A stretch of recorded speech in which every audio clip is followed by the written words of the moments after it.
SOE.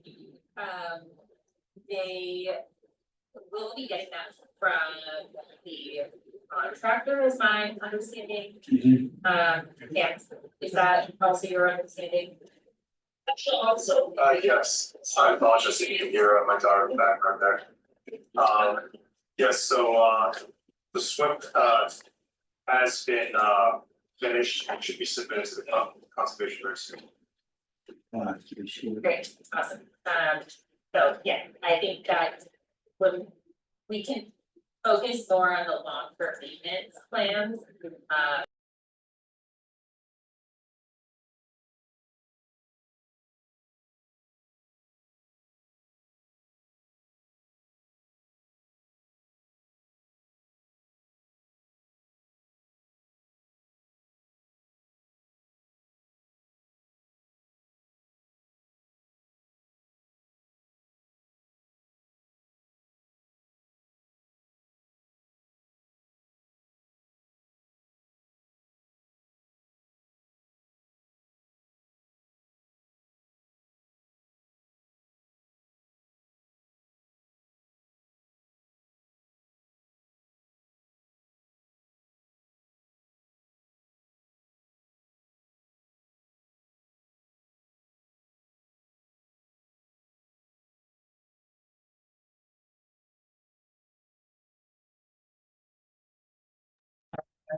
yes. That, Yes. I don't think there's a yes. So. Lots of things, so thank you very much. The complicated, they got thrown two different people. So thank you, commissioners, for the thorough questions, and thank you, members of the team, for meeting us on a hot August day and letting know you years ago, but thank you. All right, you guys can go on to your next meeting, I guess. Yeah, you open it.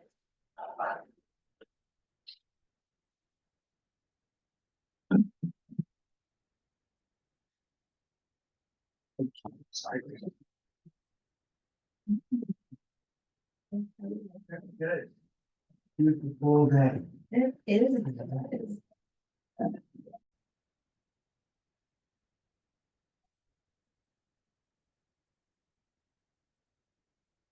Are we good? Think we're good, yeah. All right, I'll open this meeting for the planning board for the town of Maynard.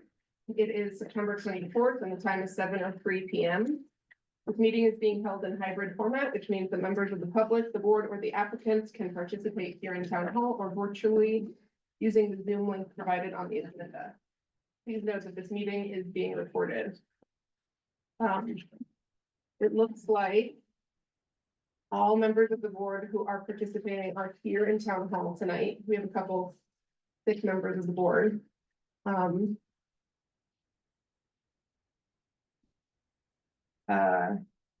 First on the agenda is minutes, which we're gonna stick at the end of the meeting.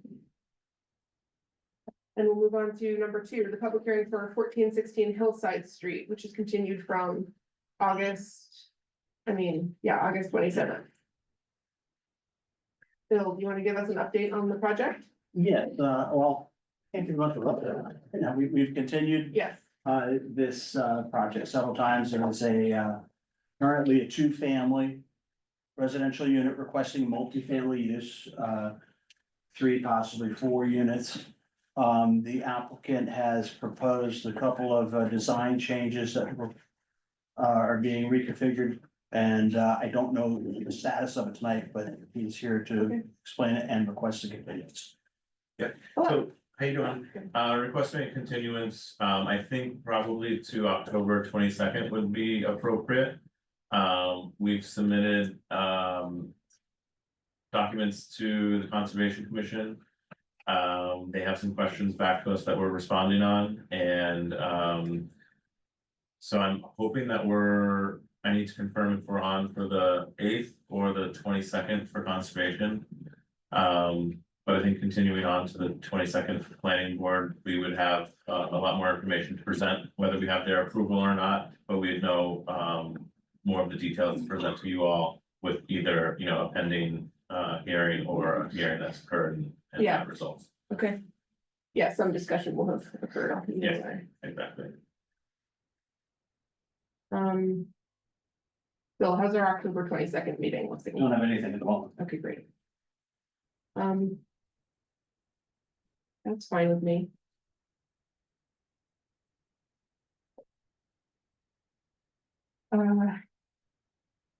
All right. I've heard that there are public comments that people have about this project.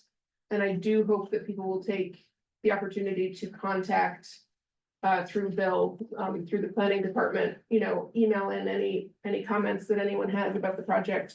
I'm sure that it has changed a lot since we've last heard about it. The last active discussion, I think, was a few months ago, so.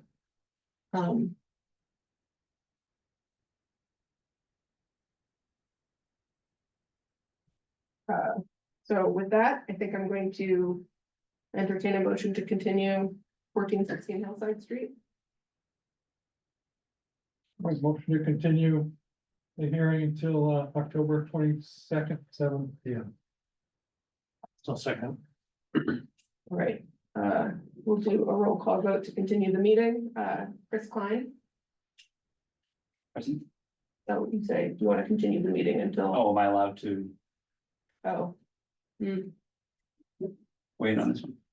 Yeah. I think he's not a participating member, is he? No, Or is that, yeah, you can. but I think you continue here. you can. continue the hearing. Okay. Sure, whatever. Sure. Bill, Yes. I'm a yes. Yes. Okay, great. We will see you on the 22nd. All right, great, thank you.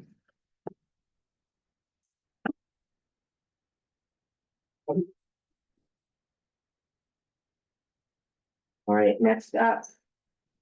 I will resume the public hearing for Green Meadow Elementary School, continued from August 6th.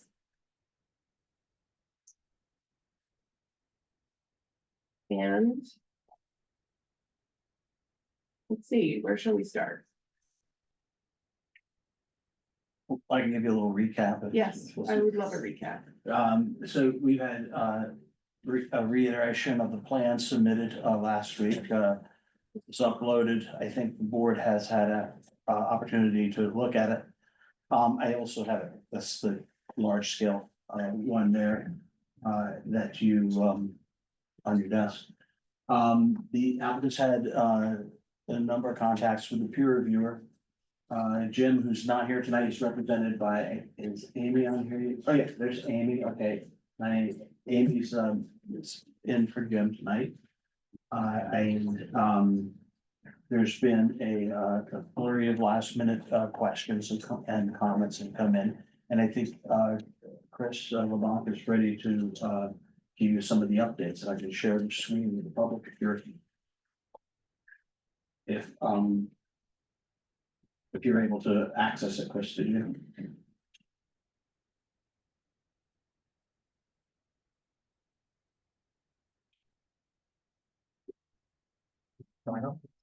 Could be.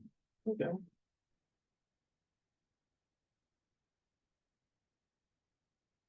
Bill, the hard copy set you have here has a revision date of 9/18, is that the postcard? There is a newer one that's been done since, I believe. Is that correct, Chris? I believe so. This is the one Cam brought. Bride. But there's been an update since then. I don't think since Friday, it's, Oh, he was gonna change the dates, because I did note that the dates, Okay, revision dates were, yeah. yeah. All right. Well, I guess we can just begin to go through some of the changes, presumably based on the comments from last time.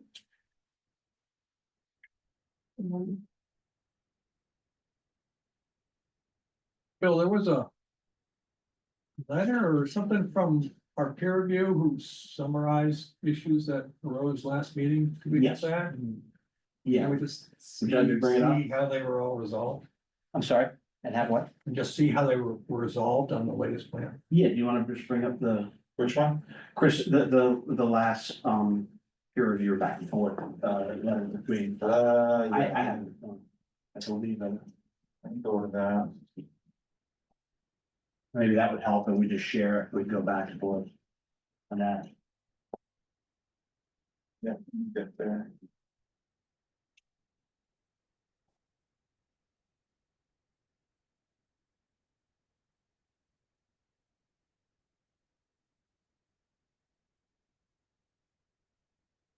No, but well, we can also print out copies for the board. if you'd like. Copies. No, You just bring the letter up on the screen and Unless, just go one by one, just first thing. oh, there we go. Not, I think it's a different letter, Oh, he sent it in PDF too. but there was something specific about the comments from last time. Talking about specific locations. Specific issues. Well, there was a series of them. One talked about. Lighting at the gateway intersection and how a pole is being affected, but. Location of the relocation of the pole hasn't been indicated. I think there was a comment about the alignment of the shared use path. Against the crosswalk, there was also information provided on how to do an accessible drop off. We had a flurry of them going back for us, just so we make sure. I saw that letter and Cam and Jim had worked through those list of comments, and I believe the spreadsheet represents the latest changes. Yes, that is correct. The spreadsheet that was sent on Friday, the 20th, incorporated Jim's last round of comments that he sent out, I believe, on Wednesday of last week.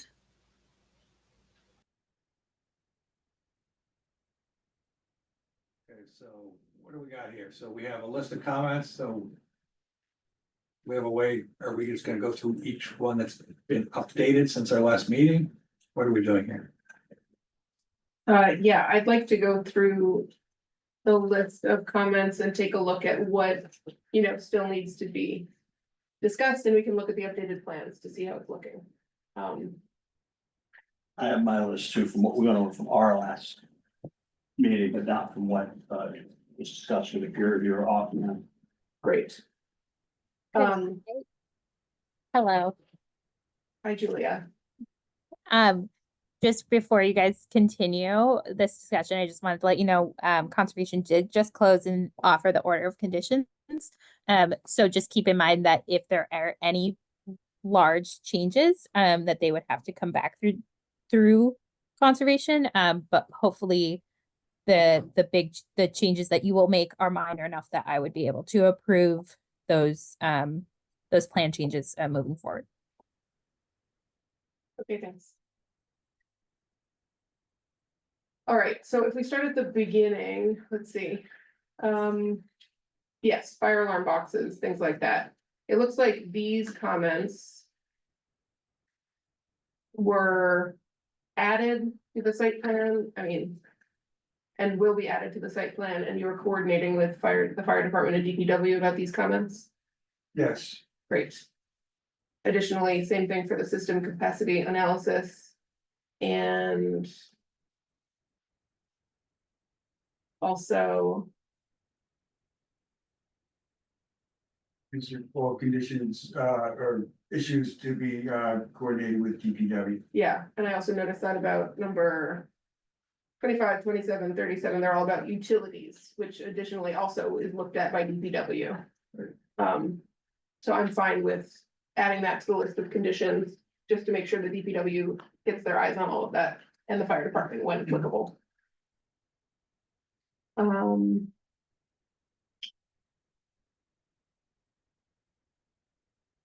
It looks like some of the comments about curb ramps and crosswalks were changed on the plans, correct? Correct. I would love to take a look at those, like the one that bumps out and the wheelchair ramp being part of the shared use path.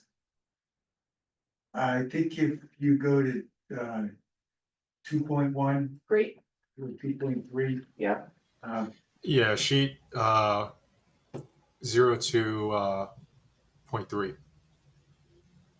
So it's C-02.3 would have the bump out path.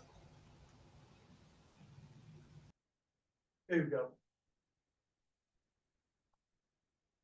So we bumped out the, Which one we looking for? right where you are, you're good, you're good. This was where, Jim wanted us to bump out the paths to give room for the ADA accessible ramp. Great. Great. Is it normally that abrupt? A bump out on Well, we a wanted, it's, bicycle path? yeah, well, the bicycle can easily negotiate that bump out, and we wanted to limit the bump out left and right, just for the tree issue.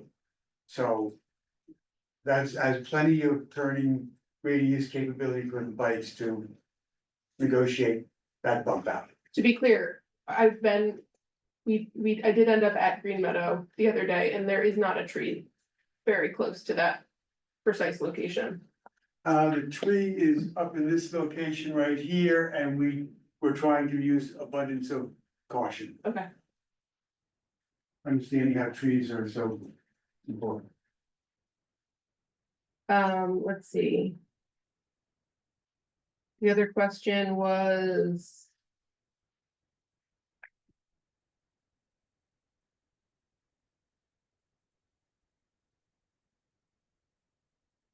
Talking about the curb ramp in the median.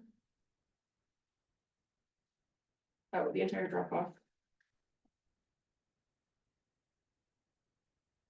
Okay, let's look at the curb ramps that are shown. Oh, that was just, okay, curbing has been added to both sides of the ramp. I don't know, that looks fine to me. Did you get to, I don't know where we're talking about. sorry, we're talking about the bus drop off of the driveway. Bus. The entire drop off is raised to the curb line. Striping to mark the crosswalk and tactile panels has been added at the crosswalk location. Then the next one is, So I still wonder about that. What's the thinking of putting the crosswalk between two buses? In the bus world, that's like a no-no. The crosswalk goes from the parking and the playground to the front of the school, which crosses the bus drop off. Is that? Yes. Right. Yeah.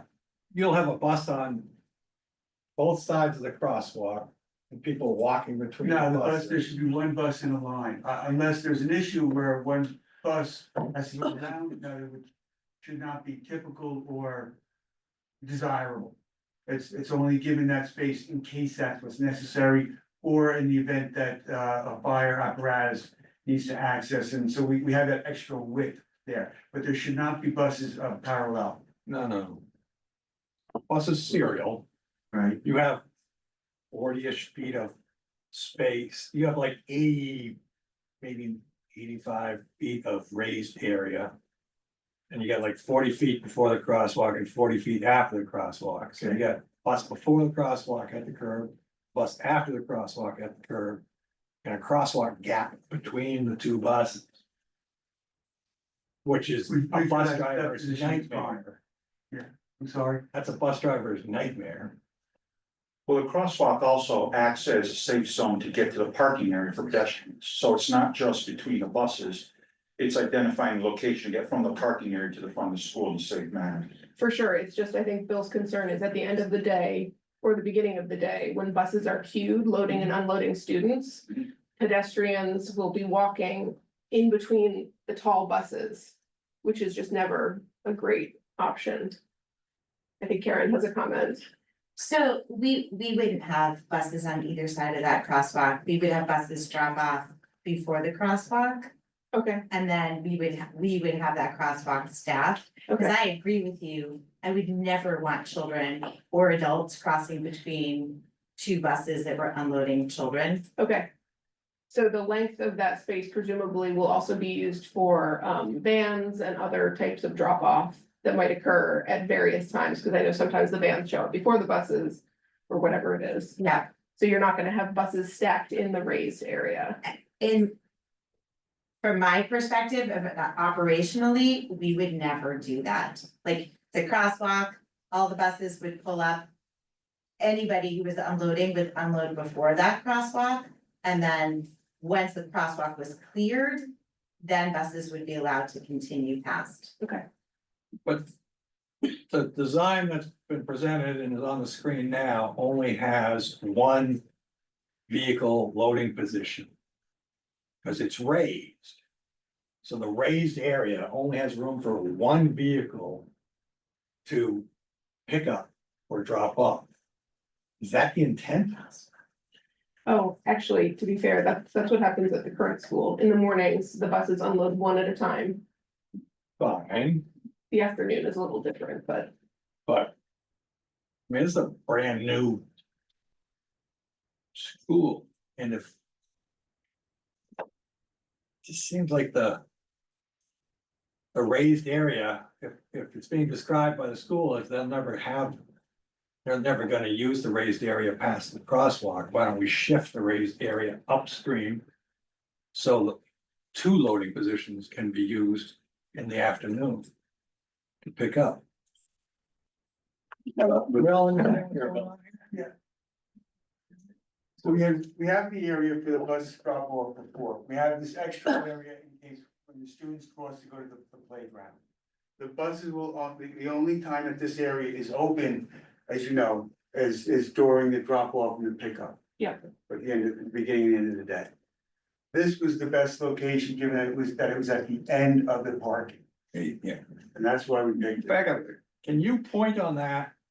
Where the raised section is, that's even with the curb, and that's where people will be dropped off, can you point where it starts and where it ends?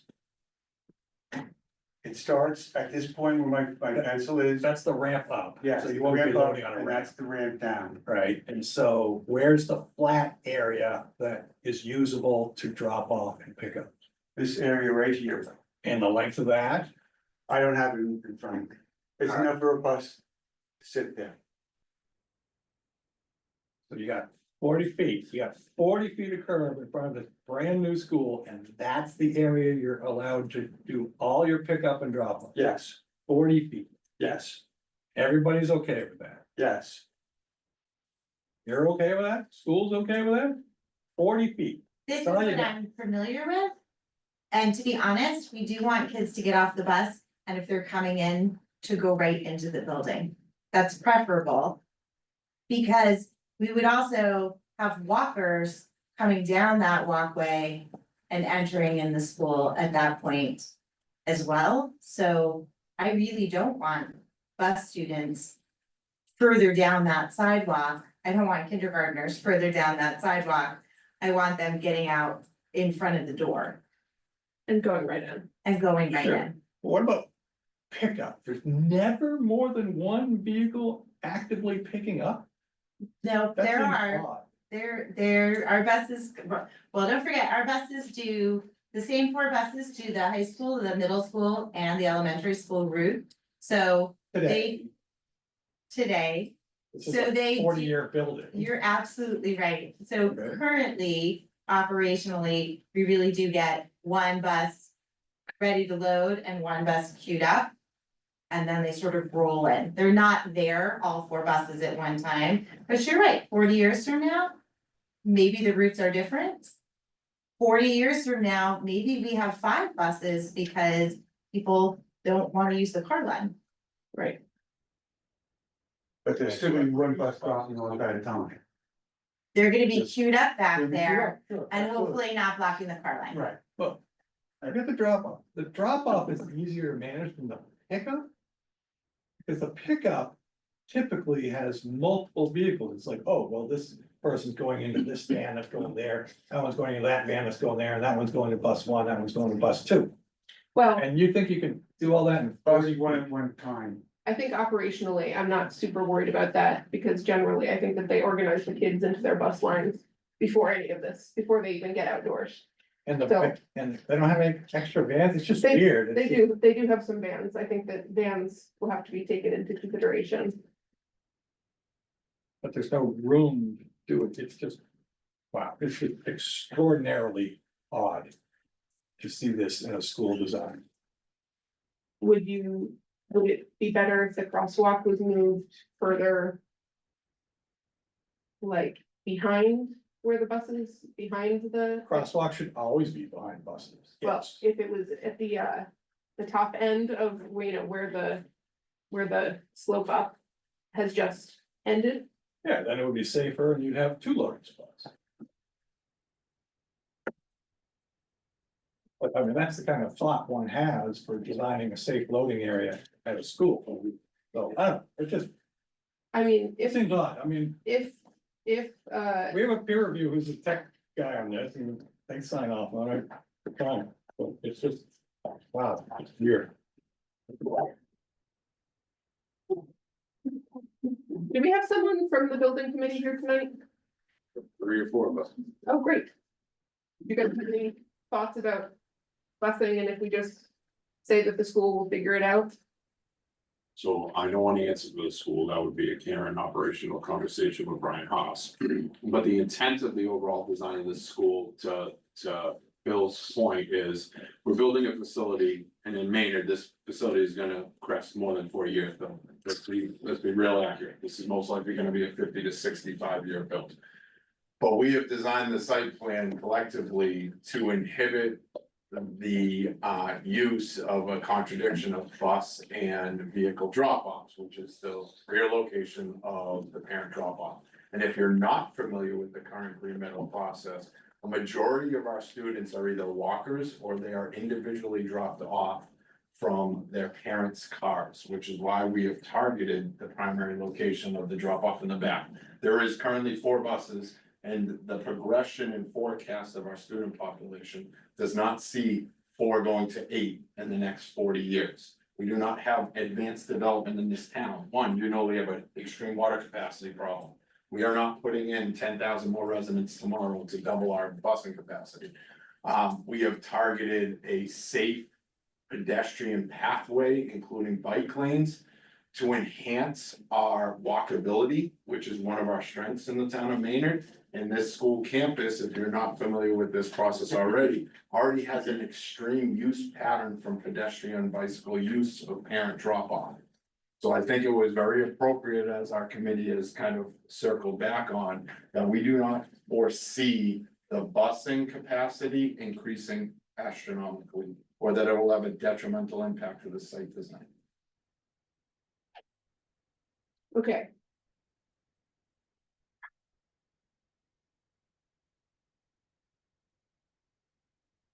So if I may add, Chris, correct me if I'm wrong. With 4 buses still have the ability to stack up, load and unload at the same time. Most schools do not have completely raised bus drop-off areas, but what the bus drop-off areas does provide Karen and her staff with the ability to have a level area, not just one handicap curb cut. So if you do have vans with children with disabilities, there's a wider area, so they don't have to pull up to a specific spot. They can pull up to an area that is raised and level to easily transverse onto or off the bus, but the other buses still have the ability to load and unload along the curb and the walk that's there, like most traditional schools do, and I believe they do it now at the Green Meadow. You don't have a fully level playing area, you have a curb cut.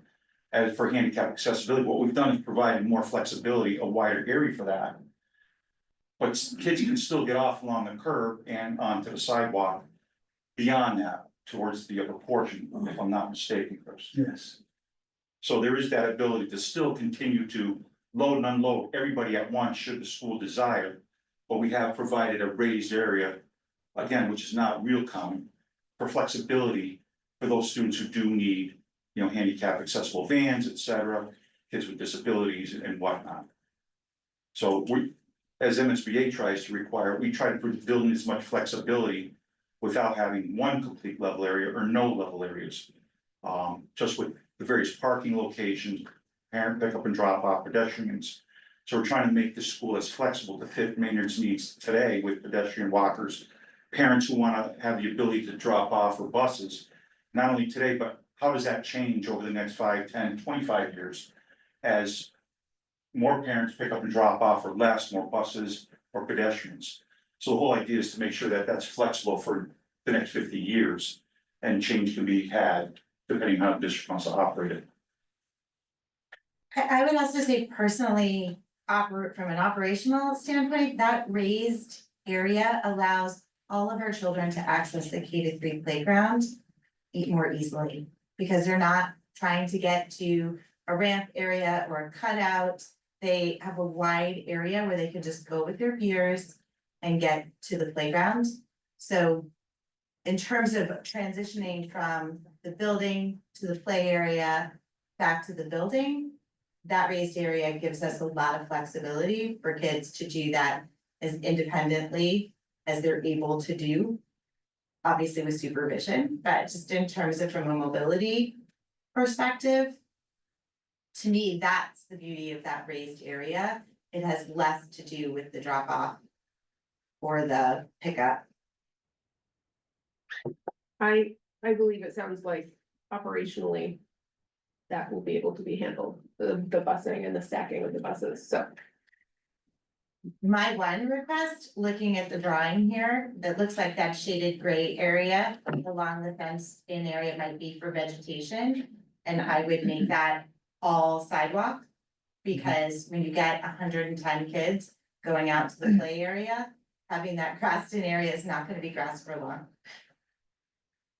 Which area? And it also is the Square box. gray square box just past the crosswalk along the fence of the playground. Oh, Is that's, that, that's part of the parking That's part of the lot. parking lot. Right, there. The turnaround. that's actually part of the parking lot, Yeah. that's not erased. No, No, So is there, this would be more important operationally, does that raised level area continue to the gates to the playground? It does. Because the kids are, Yeah. Right, right, yeah. There's a sidewalk that goes from the level, from the raised area, Karen. There's a sidewalk that comes in right up along towards the gates, either get into the play, fencing play area or go to the fields. but that crosswalk is entering into the parking lot. no, it also, It is, you but can it's- also turn onto the. This is all sidewalk. It's all- it's on sidewalk.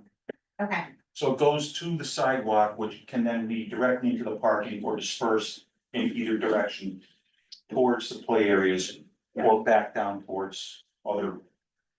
And it looks on that side and like, it's fully accessible Yes. for a child in a wheelchair. Yes, Okay, absolutely. there's nothing to navigate there. That's correct. and on that side, it looks like the width is something 8 to 10 feet, I'm estimating, Mhm.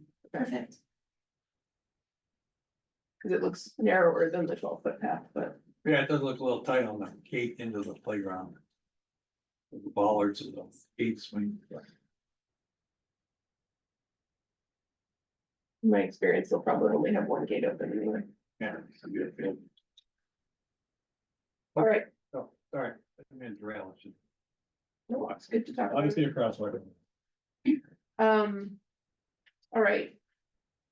I think we can jump down past the trash. If we go back to the list of, the peer review list. We can jump back, we can pass the trash truck conversation. And crosswalk signs have been added across Tiger Drive. That's great. You read the comment number. Sorry. This one. Comment number 20. There's 3 comments in a row, about crosswalk signs.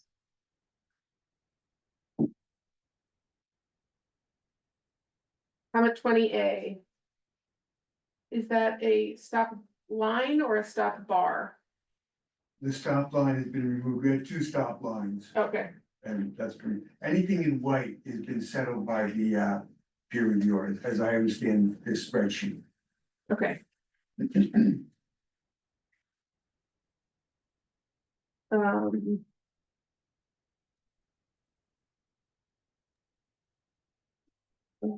Comment 29B also references water service that will be dealt with by DPW. Comment 35 deals with pavement related comments, which will be dealt with by DPW. Comment 37A has to do with utilities, water utilities, which will be dealt with by DPW. Oh, yes, okay, so comment 48 and 48A is talking about shade trees. I would like to have a conversation about trees, because I know that in the last meeting, we did discuss the replacement rate for trees, and if we could come up with a plan, you know, a long-term plan in terms of encouraging further replacement of trees. Do we have any, maybe we could bring up, would that be on the new landscape plan maybe? Or is it in the site plan? It would.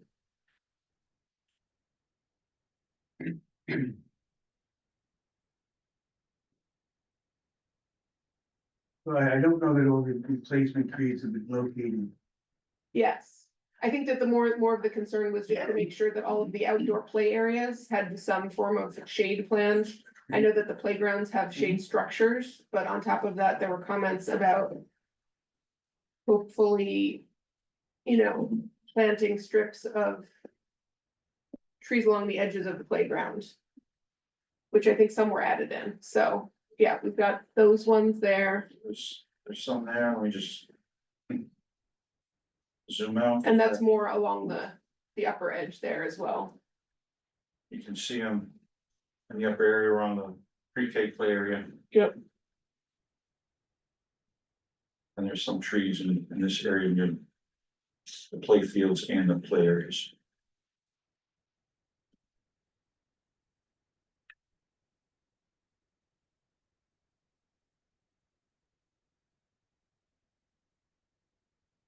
Can you go to the next page that shows the whole pre-K program, please? Yeah.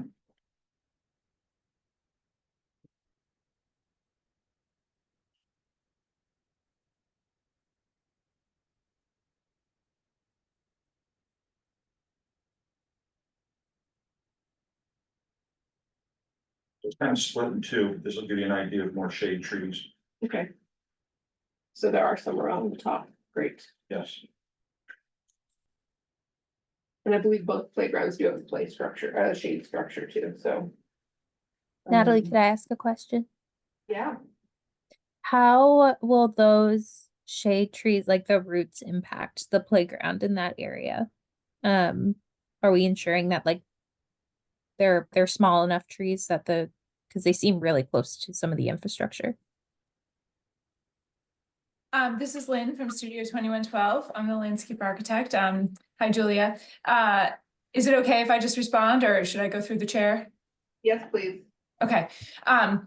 It's perfectly fine. It's a porous, the rubber surfacing is porous, and this is far enough away from those edges that we're not concerned about the root systems of those trees heaving any sort of conditions around the rubber surfacing of the playground.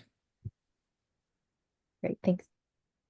I know that there was another comment about the choice of 2-inch caliper trees versus 3-inch caliper trees. Maybe this can be taken into consideration as well in terms of what gets chosen to be planted closer to things that, you know, may need more time to grow in. Does that make sense, Julia? Great.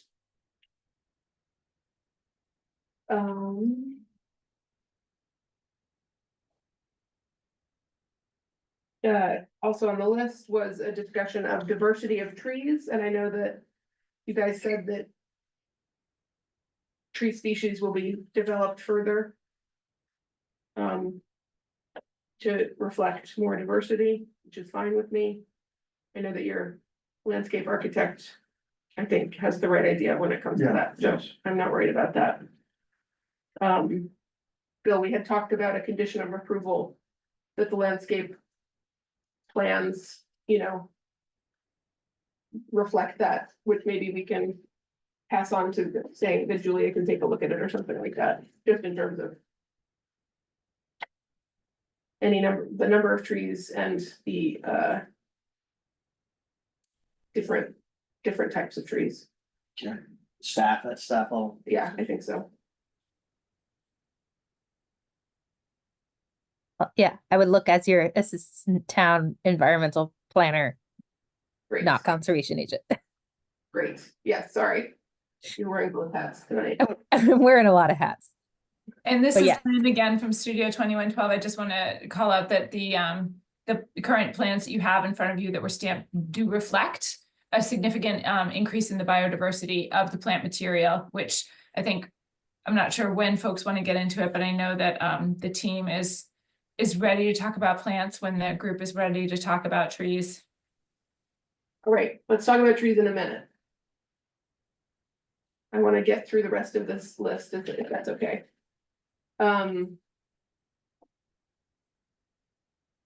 There were details in comments 63 and 64, talking about specific tree pits. Was that all in the revised plan? Maybe we should talk about this now.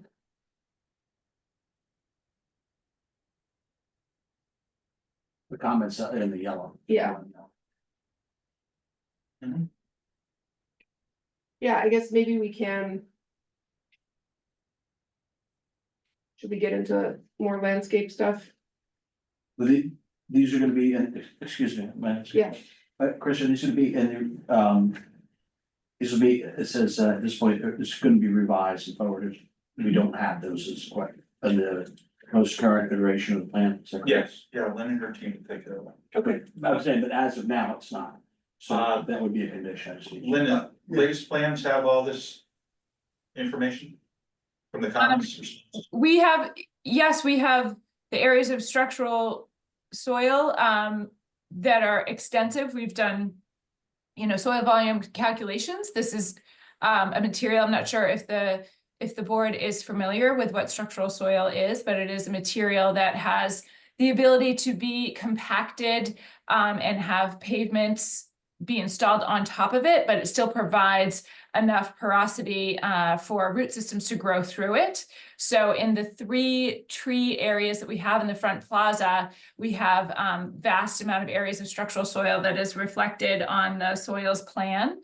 And this is a detail that we've done frequently. We do not have porous surfaces above, but there are openings, so that the water, it's not that we're paving right up to the edge of the tree pit. So the actual pit is open, so water can get down through there into the root systems. It's a fairly typical urban kind of tree pit detail provided in areas where you're trying to get trees to provide shade within plaza areas. Lynn, are those on your plans now? I'm sorry, Chris, I couldn't quite hear that. Are those on your, are those details showing that on your plans that we have now? I believe they do. We sent the full set. Okay. Oh, that was my And that was what I think. Yeah, I saw that.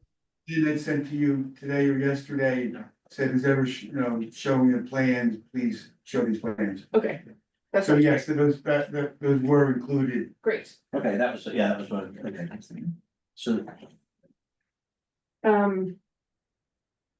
Okay, let's jump ahead to the conversations about the pre-K drop off. It's comment number 69.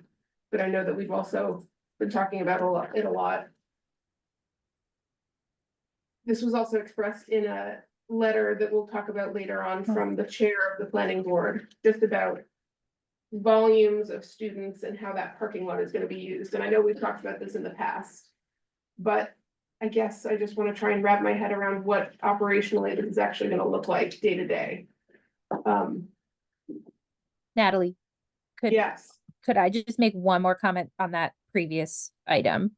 Oh, sure. Just so I just also for the public, permeable pavement is really cool if you have the money to maintain it. And that's something that, it ends up being worse if it's not being able to be maintained. And it's also really difficult for snow removal as well. So there is a safety component. We want to be able to use salt and ensure that this area you can't use sand and it would get clogged and they'd have to vacuum and all of those things. So I just wanted to make sure that, everyone is aware. We love to see it where we can afford it in town. And we'll probably hopefully see it more on private property. Is that it? Should we be looking at the plan to see where it's going to be used in terms of these? So we're not using permeable pavement. We're using the structural soil. Okay, yes.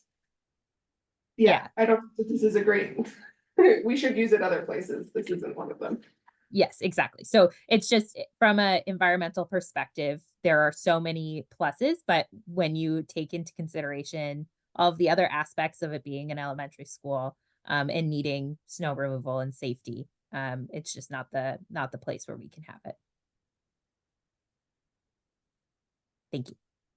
Great. All right, the pre-K drop off, can we bring up the plans again? And can we just kind of walk through it? I'm sure that, So if I can preclude that conversation with the site design layout, correct me if I'm wrong. Our goal is to provide, again, flexibility within the site, separate parking areas in various locations. I don't know if there's some confusion. We obviously are talking with Karen and her staff about procedurals, pickup and drop off, but I don't think it was ever intended to be fully a pre-K drop off. The goal was, we've heard Maynard's primarily a pedestrian community, so we have pedestrian ways. We have a separate parent drop off and bus drop off because MSBA likes to see that for safety and security, the ability for those and flexibility. To have that lot as a specific pre-K is something that the district would have to work out, because from our standpoint in design, we're trying to provide flexibility in various parking areas. Maybe pre-K staff park there because it's close to their location, just as staff may park in the front or in the south parking lot near the parent drop off. So I think that would be more of a procedural issue to work through, if in fact the district even wants to utilize that based on separate parent or pickup and drop off times for pre-K, correct? Currently, we have separate pickup and drop off times for pre-K. It's probably going to shift when we get into the new building, because pre-K families will have access to the car line. yeah, If you're a family that has a preschooler, a first grader and a third grader, you're not going through that car line twice. right, So those times would probably streamline. okay. I struggle to see what a drop off or pickup of a preschooler in one of those lines that the whole point is to be very efficient is going to look like. Yeah. It just feels inherently like it's not gonna happen. I mean, if you only have space around the back of the building, right, there's space for 4 cars now to do a simultaneous At a time. 4 at a time. They move rather quickly. Our experience has been, when we're providing these in our projects, as most districts do now have for Yes. MSBA, right? They move relatively easy, and we find that parents will utilize them because, especially at the pickup time, we've got to get our students, and then we've got to get them off to the Y, to the practices and stuff. For sure. So they become very efficient. Do you know, just in your experience, do any of the other schools that have these use preschoolers? Mhm. And Yeah. it's still efficient? It is. Okay.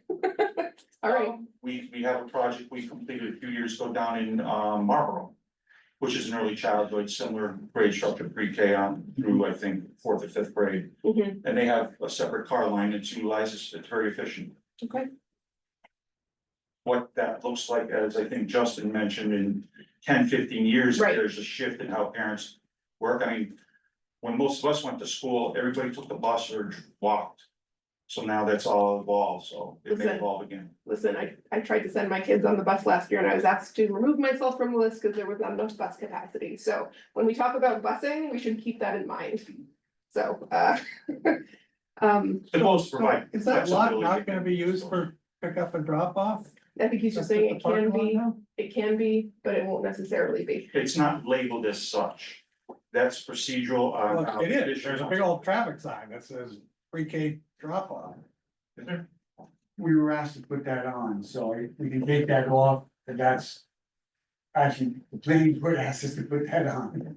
Well, because that's what we were under the impression that it was a preschool Right. parking lot. I understand the flexibility of the thing, but I'm just saying logistically, to me.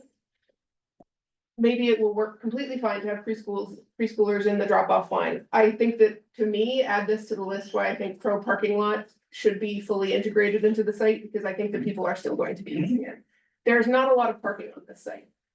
Just in terms of And I know that that's intentional, right? You want people to just do the drop off or do busing or whatever, but I think that preschoolers who are not even 3 years old yet, some of them are 2.9 years old, are not going to be able to hightail it out of a car on the side of the parent drop off. So I'm just saying, I want, with only 32 spaces, and I saw that 2 of them were turned to ADA spaces, which is great.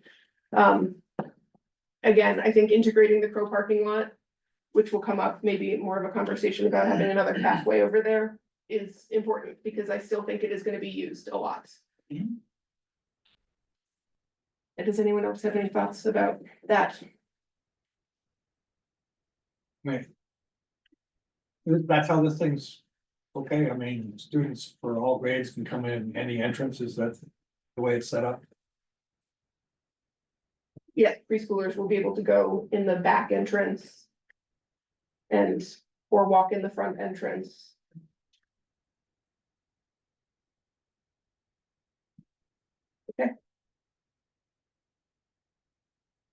So that will be removed from the plan then, so you guys We'll want, remove that from the plan.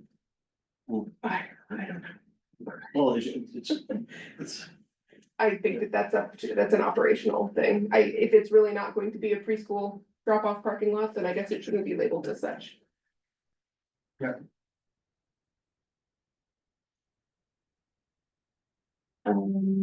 What else? There was an issue with the shared path along the. What used to be the pre-K drop-off lot. I don't know what. Comment that was, but has that been rectified? Because the plans I'm looking at don't show it being rectified. Oh, like along where the buses are pulling in. And the entrance to the front parking lot. And between that and the preschool, I'm gonna keep calling it the preschool parking lot. Right, That- the major walkway into the campus is a 12-foot wide shared use path. And a long time ago, it split into one-way pairs, but That was taken that, out. that was taken out, but I don't know that. One of the pairs was widened to 12 feet. Because it's a shared use path. And I think at the time, the sidewalk was labeled as a shared use Plan path for in front of the pre-K. Pre-K lot Pre-K plan. parking lot. Yeah, it's right here. Here's a pre-K lot. And the walkway that. Splits. right, but neither of those is 12 feet wide. At one time, we had this as 12 feet wide, and now it's a regular path, walking path. As is the one in front of the parking lot. Right, but it's handling two-way. Multi. Bicycle and pedestrian traffic, so I thought the whole point was to. Separate the parking lot path from the two-way path and make. The one that's against the roadway the Wider, full width. Now, I think we had requested to move this down to 6 feet. We're going back and forth after so many meetings, I think that. So it's a 12-foot two-way path up to that point. Right. What happens functionally? people who are walking in, do the bicyclists? Go on one side? and then- Yes. On the inside here. On the inside, in both directions? What are we pointing at here? So we're pointing at this as the bicyclists would come in through here So that's a two-way bike path and the only? walkway would come this way, yeah. So we have a 6-foot wide two-way bike path against the road? That's what we got? Yeah, is that right, Cam? Cam? Yes, that is correct. Good. A 6-foot two-way bike path It's not, against the road. you have both movements. Yes, but the bikes are gonna be encouraged to go in one direction and the pedestrians are gonna be going to be encouraged to go towards the parking lot. Yes. Yes. I think Bill's talking about when you have, You realize there's no such thing as a 6-foot wide bike way, right? Nobody does a 6. It's not two-way. I know, but It has to be two-way, right? Functionally, parents are going to bike up to the school to drop off their kids and then they're going to bike back down. Right, yeah. Through this system, yeah. Right. But that's only 6 feet wide. Are we really gonna prevent people from going on one side and bikes on the other in both directions? It's gonna be, it's a shared use path, so they'll find their own way, and I can't, we can sign them. Where's but- the shared use path? They're typically 12 feet wide and nothing. No, they're typically 8 feet wide, we made them 12 to make them extra wide along the Do walkway. we know what In the, the old days they were, but. No, okay. they're 8. do we know what the actual width of either of those are? Okay, if you have the actual width of these two, 8 feet along the parking lot and 6 feet along the access, which can be revised either way. There's a little bit of room there. What's the space in the middle between them? Is that gonna be turf? yeah, Seems like the width is backwards. If you're doing, it seems like the 8 foot would be away from the parking lot. And the 6 foot would be at the parking lot. If you're saying 8 feet works.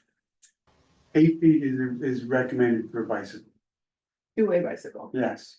We show 12 because we were trying to give more space. No, I like the 12 all over and I understand that this is a Right. pinch point and that's fine. Right, Can we switch it so that the 8 feet is? The people coming, the bikes are gonna go on the wider one. Yeah. It's right next to the parking lot where all the people are parking We their can cars switch and it. walking. Can we Yeah. switch it so that the 6 foot is on the, yeah, Absolutely. great. Will that change the overall pervious to impervious calculations, or are we good there, Cam? We should be good. It's such a small area and it's essentially a one-to-one change for, Okay. one side going from 8 to 6 and reverse. Great.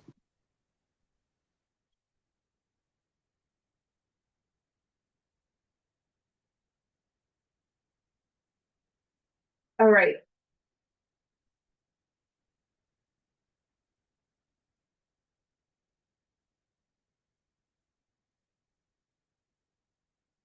Would there be a possibility or any advantage of having a single 12 foot wide in the middle with most trips on the outside if 12 feet is preferred? well, we need a sidewalk right next to the parking lot.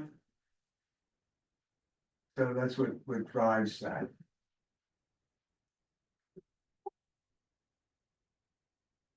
And we didn't wanna make the whole thing impervious. Especially since it might be used for the pre-K then.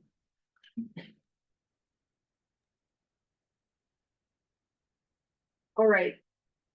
If we're good talking about. Sorry, I sort of want to jump around, but at the same time, that feels overwhelming. I see that the. Oops, sorry.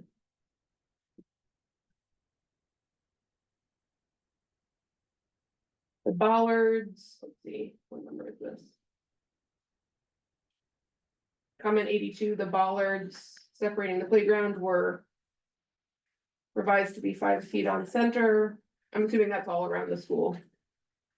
Bollard, I noticed that the bollards had changed. I'm gonna skip the infiltration basin for a second, so we can talk about. The bollards along the back of the school. Can we switch to the page, the ones by the parent car drop off? Yeah. What number am I on? That would be sheet C. Oh yeah, you're on it right now. Yeah, there was a comment, I don't remember what. there's a comment I about can't find it, but accessibility, it was correct about- dimensions of accessibility. Right, because we had discussed having, instead of a 12 foot wide drive aisle, somehow increasing it to 16 feet, at least for a portion of it, to allow for ADA ramps. And I see that that did happen, Yes. except that there are bollards on both sides, Yes. which means that an ADA ramp cannot open. Well, there's space 5 feet apart, so you can get in between them. What we don't want is to have cars circumvent and get up on that additional area, trying Right, to pass other cars. So we provided down on the lower side, Cam, correct me if I'm wrong, but this is a level concrete walk area Yep. identifying the additional drop area that was requested. yeah, on the passenger side. And then we have a cross. I guess I'm just worried about the bollards making it pretty hard to use that area, you know, if a parent is pulling up. You realize that's And then not becomes a ADA safety compliant, right? security issue. I'm sorry? You realize unloading into a 5-foot space bollard line is not ADA compliant? I think if we kept the bollard maybe at the front, then we could remove at least some of or all of the remaining ones. That's fine. Okay, let's do that. So, just to be clear on that one, Natalie and Bill. On the, Yeah, you're saying, no, you're saying move them. Can you zoom in on that? Yeah. I don't really understand I don't, what's hardscape there. so it looks like, I think it's all hard. Everything hardscape? A little bit closer. Thank you. So we have the paved drive aisle, Yep, and then we've got a level concrete walk area for the additional space. and that's gonna be, It'll be flush with the raised Okay. drop-off area. so yes, the bottom part that says 40 feet, that's the part that we were thinking could be a accessible Yes, extra aisle. yes. But you don't want parents to be pulling into it to drive through. So I think that the solution is to leave the front bollard or two, I don't know, whatever's appropriate. And remove the remaining ones, so no one will be able to drive past it, but the vans will be able to unload. That's fine. Great. Does that make sense, Bill? Does that make sense, Bill? Yeah, once again, this is an incredibly poor accessible design. And I need our peer review to sign off on it He specifically. signed off on it, he's looked at this. Well, obviously he didn't, because nobody would sign off on the bollard position. Yeah, I just wanna, this is Amy from Green, the peer reviewer. I don't think we've signed off on this design here. This is the first we're seeing this. So. The- we're The getting better, bollard but- spacing was a recommendation. We had it at 10 feet and you guys recommended going to 5 feet spacing on center. Right, I just wanna say that was before this additional 4-foot wide portion was added. We haven't reviewed that yet. Yeah, I think that the 5-foot spacing is appropriate, but not necessarily where we wanna have a car unloading. That's the only change that I'm talking about. Yeah, and I'm pretty sure, you know. The suggestion to remove most of those will make a difference, but. In the end, I need our peer review to sign off on the specifics. Yep, and we will review and provide a formal response to this design here, but we have not done that yet as of this time.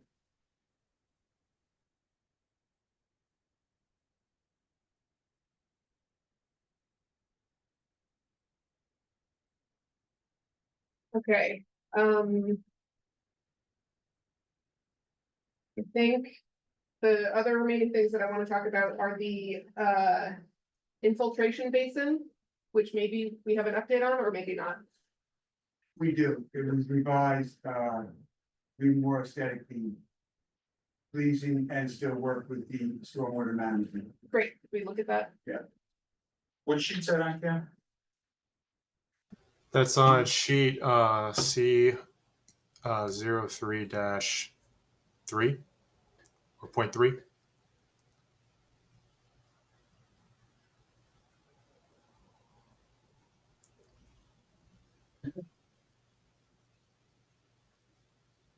You wanna look at the landscape first? Here we go.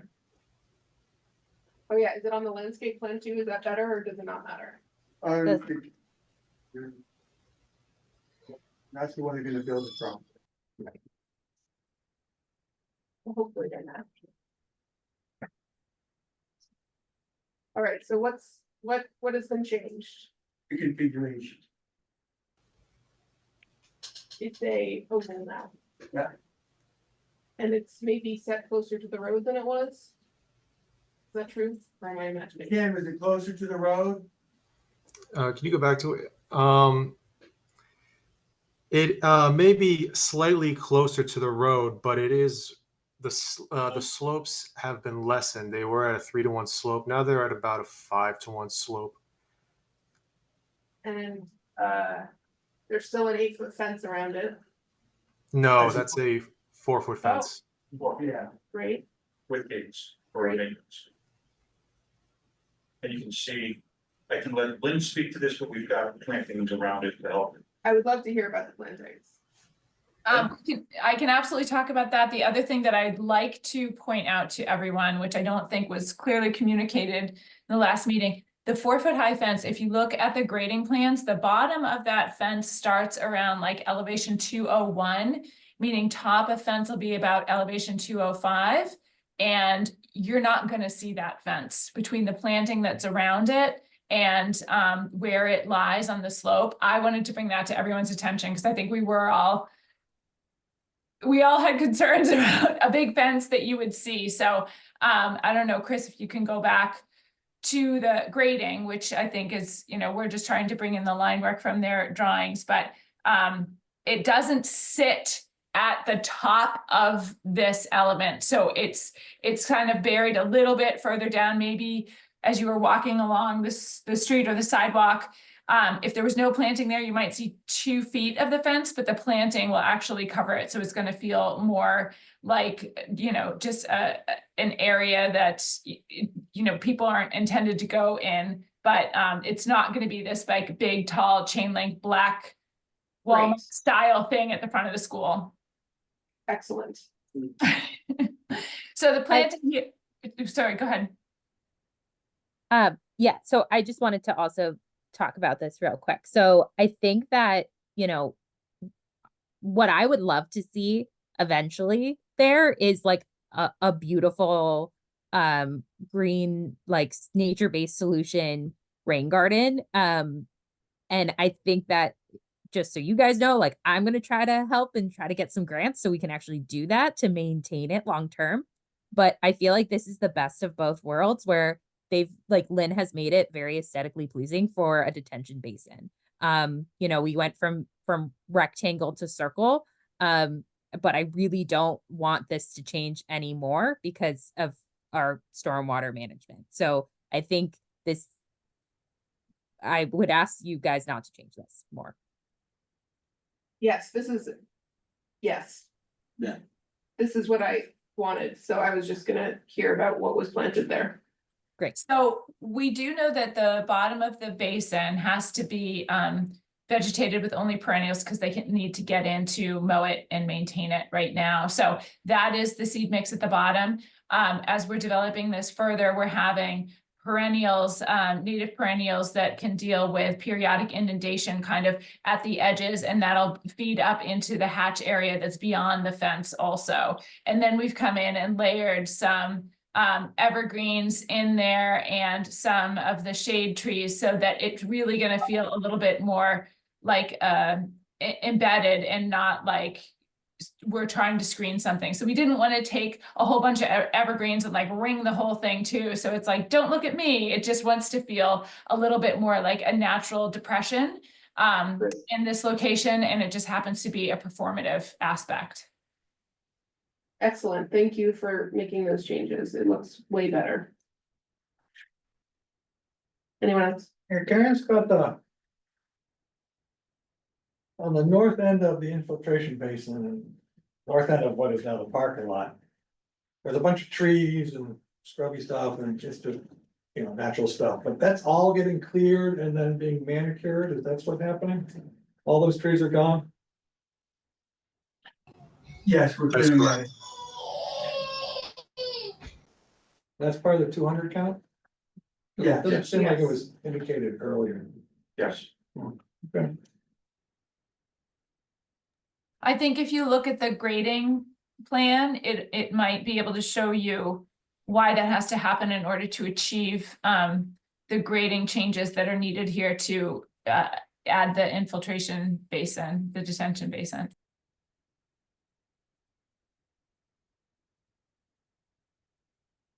A 4-foot fence, is that appropriate? Are there any safety concerns with? Standard around these types of basins.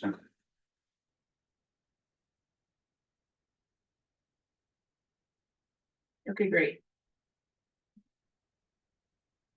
And the other thing I wanted to talk about was photometrics.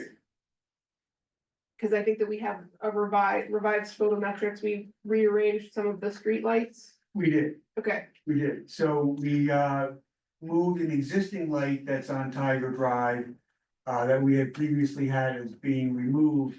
We're moving it or replacing it onto the back of our side, the proposed sidewalk. yep, And we're putting another light at the where the driveway exits onto Tiger Drive. yep, That was, it was short on the illums. And the reason that was less on the illums was that the electrical engineer thought that the property line was the defining line. okay, And to believe you can't have as many illums at a boundary. okay. So we spoke to him, said, no, it's a property line, but the town owns It's all both. town, Yeah, yeah, okay. right, so we don't have the plan yet, but we are getting the plan revised from the electrical engineer. Okay, So great. we are showing the light there. Great. I think one of the concerns, if I remember on that discussion, was that ensuring that there was sufficient lighting across. Yeah, Yeah. that's right. Yeah, I remember we looked at the crosswalk specifically, and I think, were there 3 that had non-complete illumination? Or was it- Cam, you added lights in those crosswalks? I added lighting to the crosswalk that was brought up in the last set of in the final review from Green, the one that was at the egress on the Tiger Drive. And Can then, you just bring them up just to show where the thing is? yeah, can It's we, on one of these plans? Okay, go back. If you go to sheet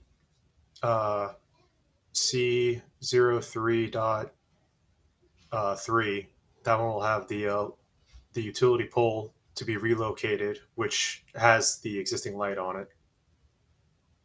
All right, can you find that? 3. Yes. Cam, thank you for staying on top of me jumping around. I'm not as organized as the real chair. I'm sorry.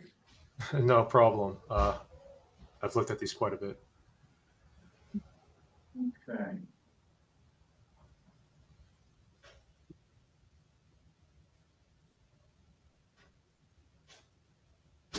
Whereabouts?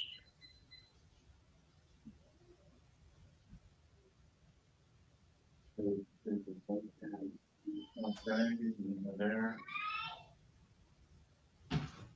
Anything on screen?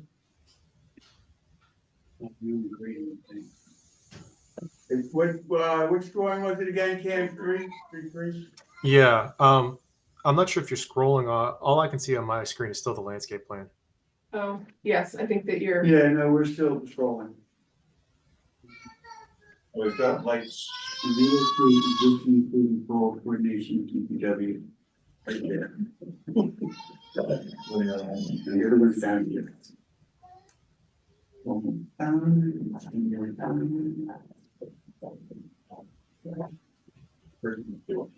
right, quickly running at the drawing.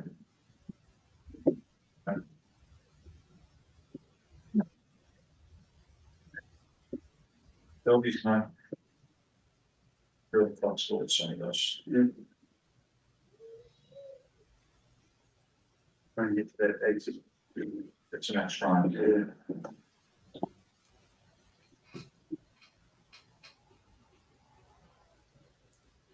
You can see the other one on 1.4. 3.4.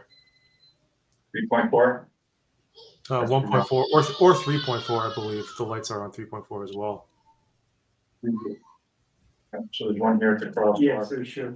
Put it on the screen.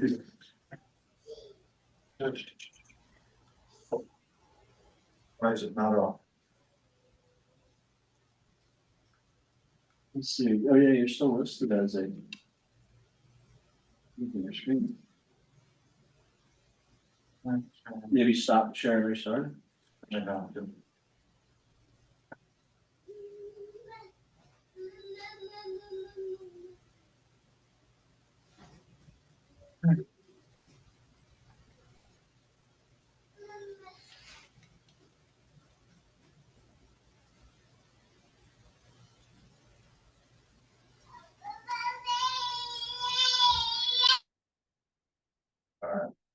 Premium problem. I'll have to come back to it.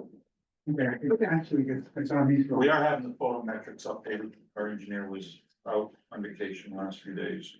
This is the pole that we talked about earlier, the relocation from here to here. So that covered this area that was in question. Okay, Yeah, you're supposed to, let's just cover. Yep. And then this is the white pole right here that we got, that was, short on this crosswalk. This is why the right, electrical yeah, engineer. because of that boundary. So those are the two lights in the two locations. Was that the only 2 locations? It was, right? I forget what the other crossroads. I feel like the other one that I was thinking about was the big one, the main entrance. Yeah, this one. The bus. lanes. Yeah. L, Sorry, one where everything happens, all sorts of stuff. this one, like over there. Yeah. At the entrance, the crosswalk that crosses near the preschool parking lot, the bus entrance. I don't remember. And the multipurpose fields.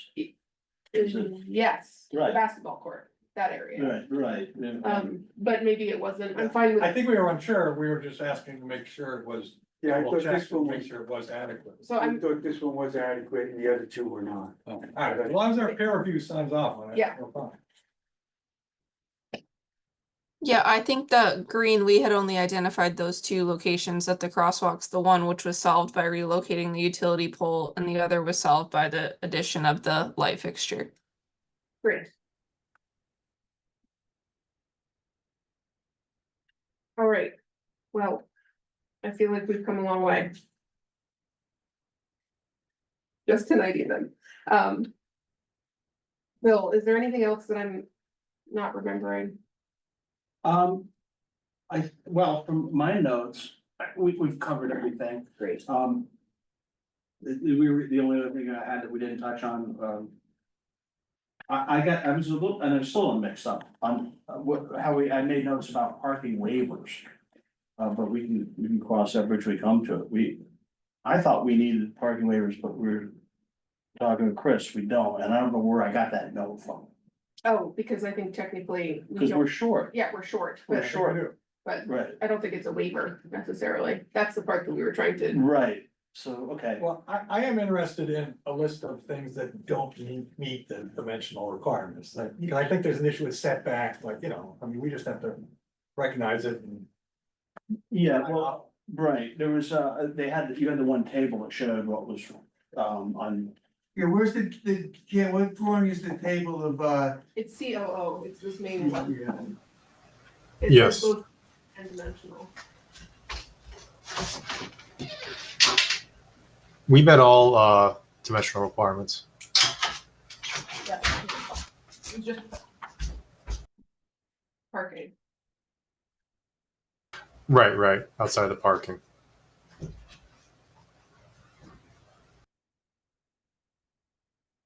So.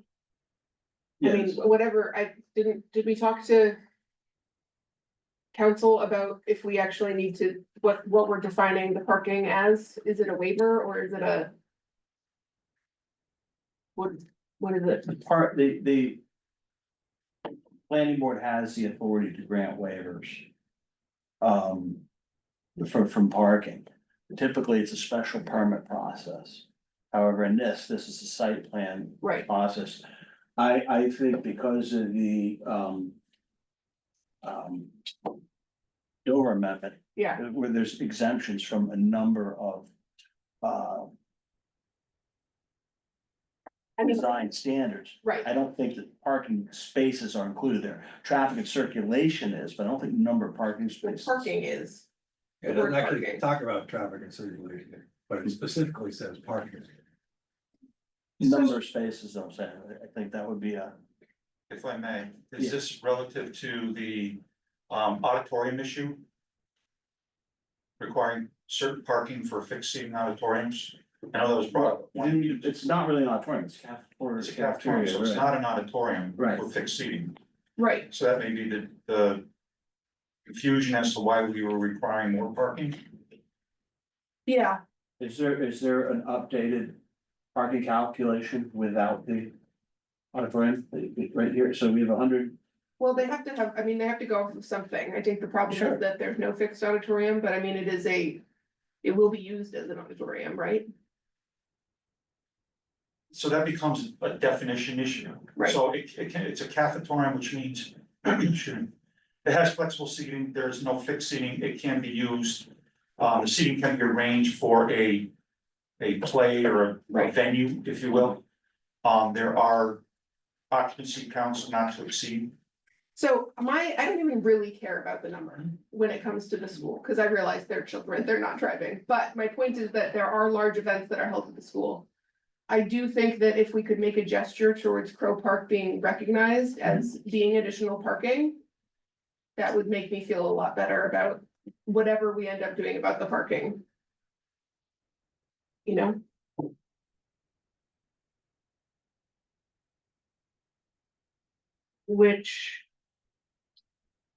Well, was there anything else on your list, Bill? It's smaller stuff, I didn't, they were gonna check with the trailheads being lit, we're gonna check with the police, I don't know if we had a chance to do that.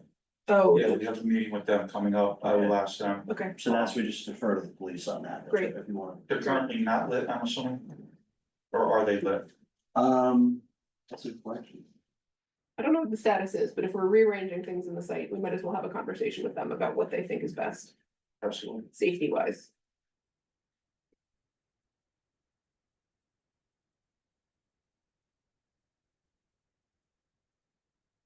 Is that all your little things? Yeah, that's all I have, we haven't, I think we covered everything else in mine.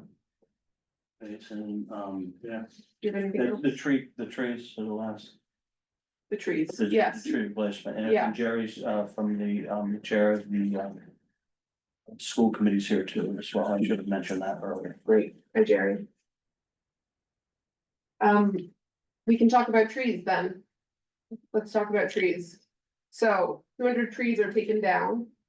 So if I can stand up this time, I Yep. stood up last time, I stayed there for a half hour, to still spend the time to talk about trees. I got excited. I'm sorry. I heard Excited. Sorry. That's what Jerry's there. I thought I needed exercise.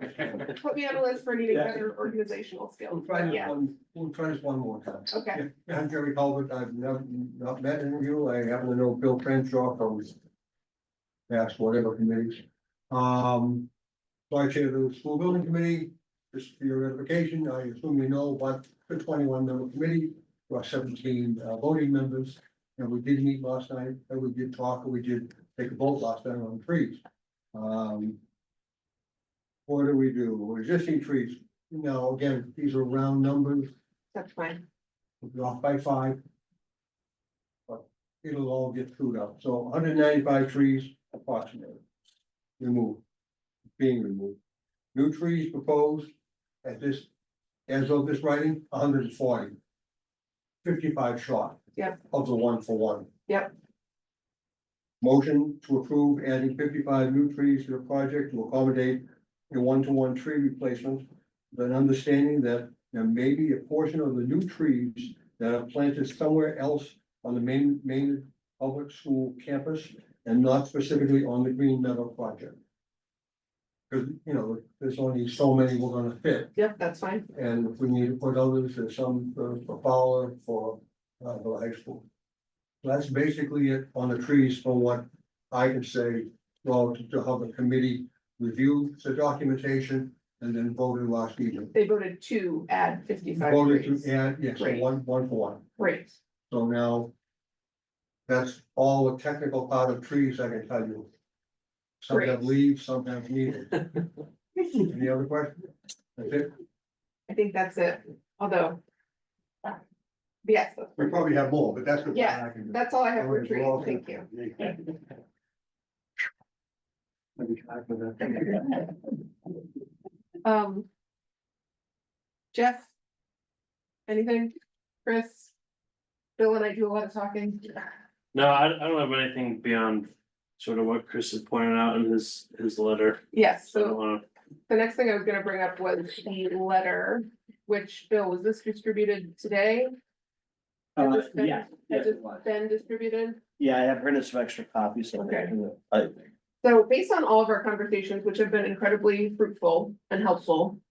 Our chair did draw up a letter, an advisory letter, I would call it, taking some of our comments and consolidating them to a list of 7 items. Now, luckily, tonight, I know that 3 of them have been dealt with. One of them was the stormwater retention basin, which I do think has been redesigned to be much more visually pleasing. And it sounds like our assistant town planner / conservation agent in both capacities thinks it looks okay, so that's great. Item 4 on the list was replace all trees in kind, so that's great. And then number 6 was increase the capacity of the preschool parking lot to match anticipated enrollments. If we, did any of you get a chance to look at this letter by any chance? We did. Okay. It's like we said, it's an advisory thing. Right. It's more that, you know, when we look at the site, these are some of our remaining concerns that we realize may not be able to be addressed, but we wanted to say in our capacity, in what we do, this is what our remaining concerns are. Item 2, which I've said a million times tonight, is maintaining the connection with the Crow parking lot. I do think that it sounds silly, but having, the new plan is to have one connecting sidewalk from Crow parking lot to the multi-purpose path along Tiger Drive right near 117. I think that will still be a very heavily used parking lot, so if there's any way to use the current. Let me bring up Chris's letter, by any chance? The proposed, I think Bill can, sorry, if Bill can, do you know, Bill? Give me a minute. Okay. Sorry. just that the proposed connection, from Crow to the multi-use path is more direct and not as long as the existing. And I understand that you want to keep the existing, but it's, right now, it's not ADA compliant. Right. So we can, to make it ADA compliant, we have to cut through, roots and so forth of adjacent trees. If you want, if you really want us to, redo the thing, we can, Well, but we just didn't. for me, it's more from a design standpoint that if people are coming from that parking lot and walking towards the school, they're going to walk diagonally. We know that they will. People do that. Humans do that. They cut through. They're not going to, especially if there has always been a path that diagonally through the school. Right, but it's a longer walk, and the path is now much closer to Crow, or it's closer to Crow. So that's why we thought that the path that we're showing is more direct. We think it would be more readily used, although people get used to a situation and they continue to follow it, even if it's not as good as what's now proposed to them. Okay. So, again, if you want to maintain it, we can maintain it, we can cut through the roots and try and make it ADA compliant.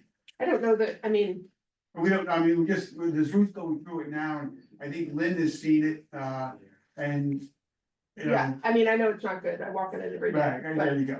And But, I'm just, I don't wanna I understand all of the comments that the planning board is making here. I don't wanna oversimplify it with Chris saying, we're just gonna cut the roots. We'll kill the trees if we do that. So I don't wanna, we'll have to plant more. I wanna be very sensitive to the reason that, yeah, it's not compliant now. In order to actually bring it up to a code scenario, we would likely have to remove trees to do so in a responsible, 50-year manner. Okay. I'm just gonna read through the other items on the advisory letter. Item 1 was design the main pedestrian path to include a landscape or hardscape buffer to the extent practicable to improve pedestrian experience and safety. We've talked about this several times, that in a dream world, we would have more of a buffer in between Tiger Drive and the school driveway further on, and the multi-use path. We realize that to maintain trees and to maintain, I guess, the slope, that's not always possible, but it is something that we prefer to see, so we wanted to make that clear. Mhm. Number 5, redesign vehicular traffic patterns to avoid a dead-end parking lot. I think we all still struggle with the fact that the front parking lot, well, it makes sense to maintain the integrity of the playground so that, you know, there's no traffic crossing it. A dead-end parking lot is challenging, especially on a site that seems sort of like we would ideally like to be orienting it to be a drive-through style. It's just sort of odd in the front, but again, there are confines to the site that could not be overcome. And we did look at several iterations. Most of them cut up the play fields. That's a huge concern with the town as well, because you don't have a lot of play fields. We met with the youth groups in town, and talked about having that ability. Not only that, but recess areas for all the kids, not just to be in the fenced in play areas, but be able to get out and run around in the fields, kick a ball around, etc. So it really dissects that front play area pretty well. Yep. And then the last thing that has not been addressed yet is item 7, which was considering court requiring all pedestrian road crossings to be designed and constructed as raised crossings. At minimum, require the main pedestrian crossing be raised. I think that he's referring to that main pedestrian crossing we were just talking about in terms of lights near the preschool parking lot / basketball court / bus entry area. Where the main multi-use pathway coming from down Tiger Drive will cross over like onto the main school site. I know that there are considerations of budget. And I love that so much has been raised immediately adjacent to the school. It's just something that, you know. Right, so we did meet with DPW. Try to eliminate any of those raised areas due to plowing, because they're gonna get damaged and have to be repaired. Right. And it does affect how stormwater is calculated and moved. Is DPW gonna be plowing this? Yeah. Because previously DPW plowed Tiger Drive, but not the school No, we site. plow all the school sites, Really? always have, we Okay. just do not maintain the egresses directly around facilities. So Okay. there's a major concern with raised structures and a right of way, even a driveway in this manner. Because there will be extreme operational consequences to repair and maintenance of these situations in the future. That this town doesn't have a lot of money to support. So what will most likely happen is they will be damaged and then they will eventually be replaced with something that is not a raised structure. So we have looked at this site in many different variations. We agree with the raised structure immediately in front of the facility based on the crossing location and the interference and a high-risk pedestrian interface. But other than that, we do not support regularly utilizing raised infrastructure in New England. Okay. Well, Bill, I would like to. I guess, accept this letter. Despite understanding the site restrictions. I think that all of these are important points that I would like having to be entered into The record. the record. Yeah, okay, so Chris, Arsenal's letter of September 24th, 2024. And if I could. Make a motion to have a vote so that the board could. It could be on behalf of the boards.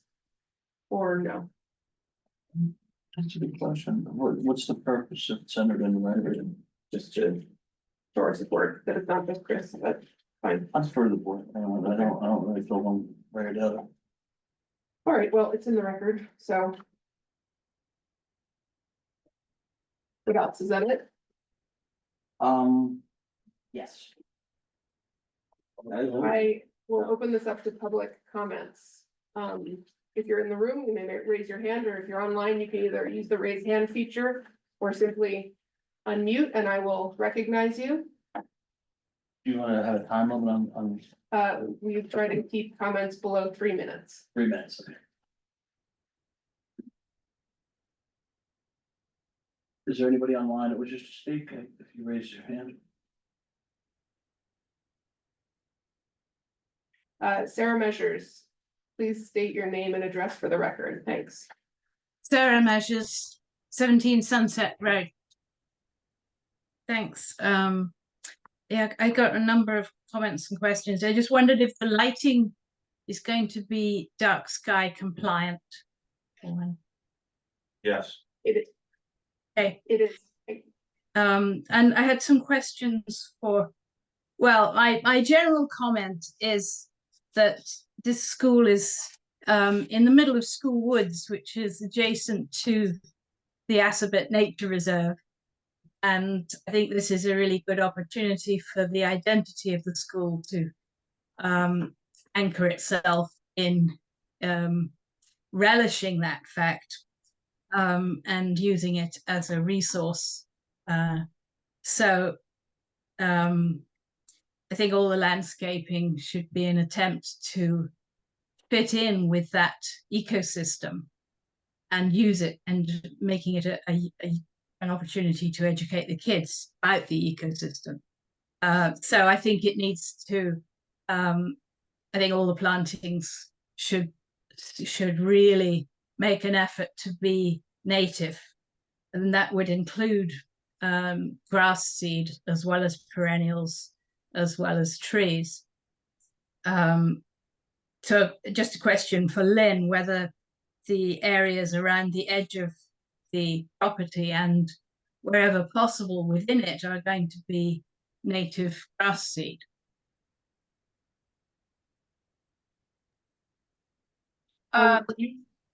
Would you like me to respond, or does the board want to cover this first? Why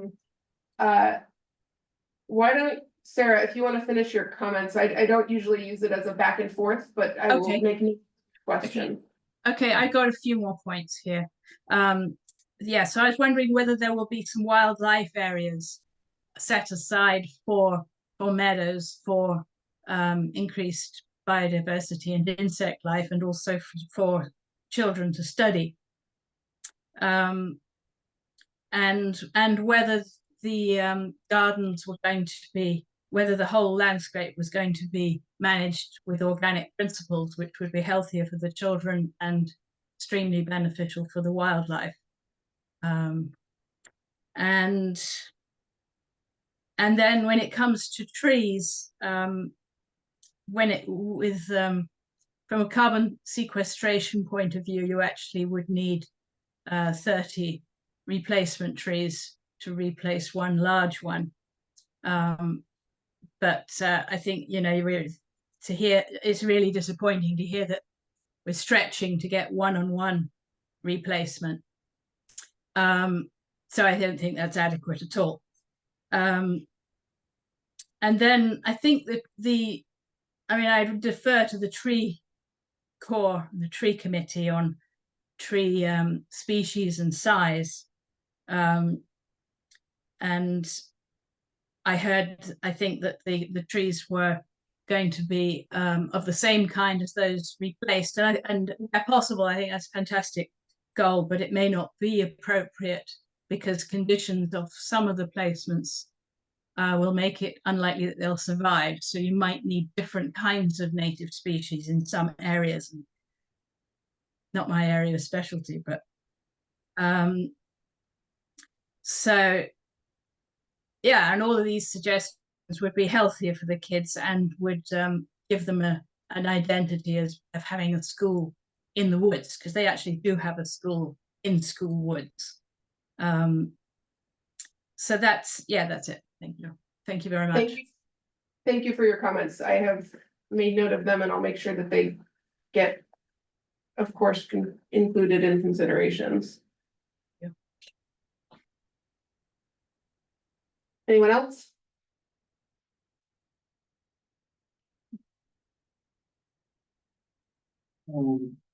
See if I don't see anybody else on there, Madam Chair.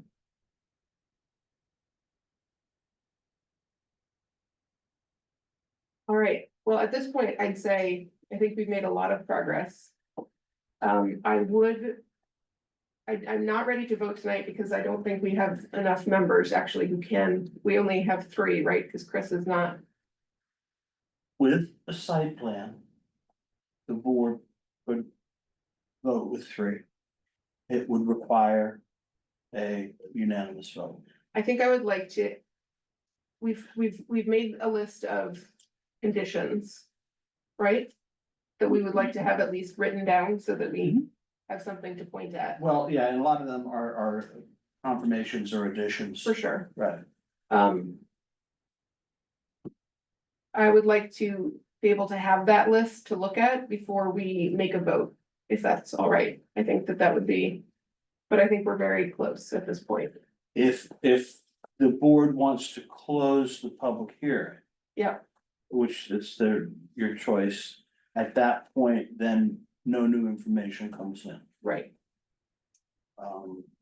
So, I'm still Can looking the for new applicant information. request to close? I'm sorry, Can the applicant request a vote or close? Maybe for that close and make those conditions? and the applicant, Yes. it's a totally pleasure board, they can, what'd you say, Bill, I'm sorry? I'm still looking for new information. Right, so I have just to, you want me to run through it, what I have for everybody? I'm just saying, if it's closed, then I can't get that. new That's information. correct. Yeah, I don't want it. I don't want to close it either. I understand that, we want to move things along, but at the same time, there are changes to the plans that I would still like to see before Understood. we vote. So what I have is outstanding that. Either conditions or outstanding issues, we would have, town staff, would, verify the. Biodiversity of the species of trees. We are gonna remove the pre-K sign from the plan, the new addition for the parking. We're gonna switch the pedestrian and bicycle paths. The one that, now this is, this one was for peer review, this is from, Bill. And this was regarding the rearrangement of the bollards without the 5-foot spacing. And that, our peer reviewers would have a chance to review that and okay that. Okay, but that's done based, so we got good, there's the one we did, good.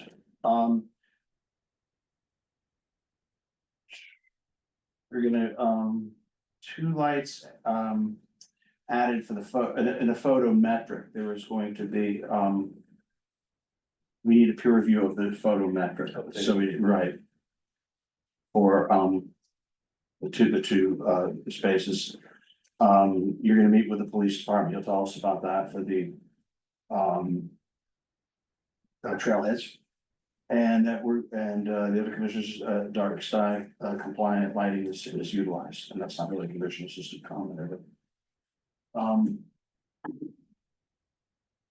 As I understood it, the, raised, DPW, does not. The only raised area supported was the one main, drop off there. You had, there was some crosswalk in the front. In the back. And the back, And back. the drop off locations. And that's everything I have. Okay. So however the board wants to do that, there's so there's basically 2 peer review items.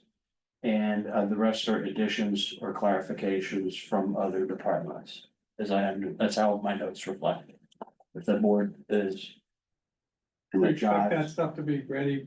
Huh? We expect that stuff to be ready at next meeting? It doesn't sound like it's a big list. Yeah, I would think it could be. I mean, but I have to defer to, I mean, it doesn't sound like a great list. Chris, the next meeting. Sure. All right. What's the next meeting? October It would be 8th? Or is that October 8th, is that what it's gonna be? When's town meeting? is that right? No, town meeting is, So, when? October 7th. yeah, Monday the 7th. 7th. Do we know how we're doing that? Yeah, How we're doing it? how does the 8th look? I'm sorry, How does the 8th look? I don't have anything on you. Great. Um.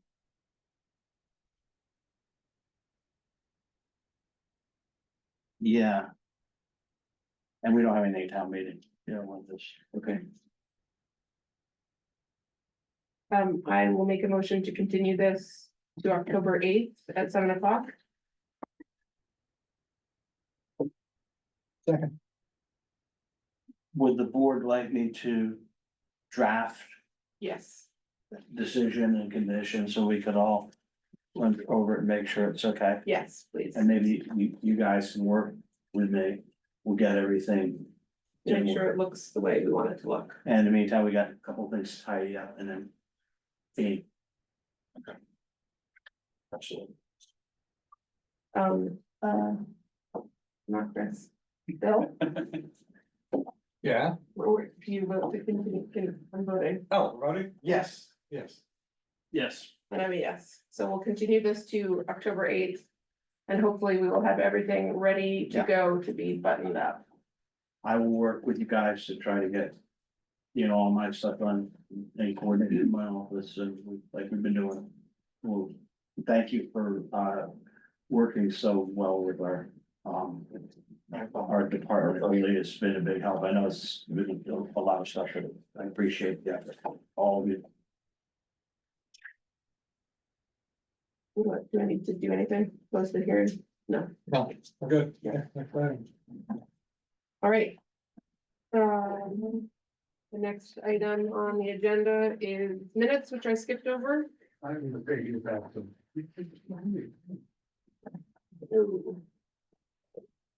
3 sets of minutes. How Wow. about, well, yeah, Is this right? Was this? it is correct. One fell through the cracks. As you said. Ooh. Thanks. I thought that was just backup information for the, No, we found, I cannot explain it. The cat, I found it helpful as back. the cat ate it. All right, let's start with August 27th. August 27th. So I have 3 comments on August 27th. Okay.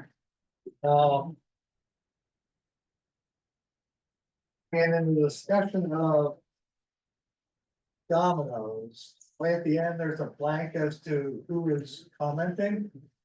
Public comment. That was Linda Thayer on Chan. How to fix that, you know? Maybe I didn't. Not that version I got. You did? Maybe I didn't, well, maybe I don't have to. Hang on, You have a newer version? this is the one that was is sitting on here. You got it? Oh, you know what? I redid it. No, I take it what's on the public site. Oh, that's old news. Old man. Well, that's what's supposed to. Old news. Okay, so that was fair. Did you fix the typo on site plant? Where's that? That's 3 paragraphs above the Linda Fair paragraph. Site plant? Site plant, Mr. Crenshaw asked if a site plant approval would be needed for parking changes. I like that. Yeah. Oh, yeah, some of them done, you're right. All right.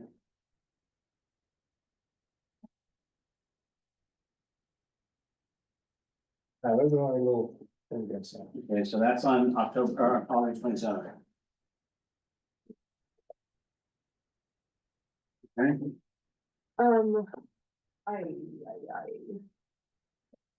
Can I do a motion to approve the minutes of August 27th? With the typo fix? Yes, and I'll second that.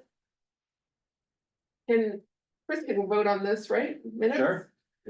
If you feel like it. All those in favor of approving the minutes for August 27th by hand? That's 4-0. Excellent. All right, how about the minutes from September 10th? This is the one, this is the Green Meadow one.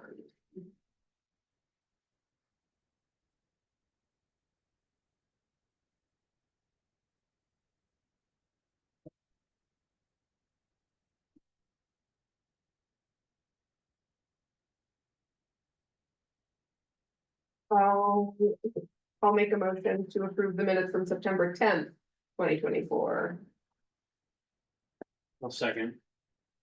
All those in favor by hand. 4-0, great. Alright. And now we can jump back in time. To April 23rd, a Whoa. lifetime ago. Oh, yes, this one. I haven't looked at these yet, I'm sorry. I'm gonna glance through them.